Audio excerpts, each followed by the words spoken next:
Want to log into your old X or Tutor account? In this guide, I'm going to show you guys how to do it. First, launch your X app.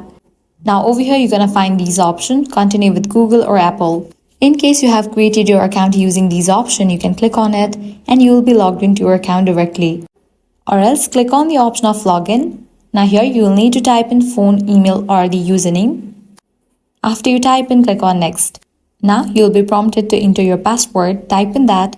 In case you have forgotten your password, you can click on the option forget password to recover it. In case it has been a while you haven't logged into your account, you might need to confirm your identity. For that, you'll be receiving code in your email address that is linked with your account. Check your mail and type in that code over here and click on next.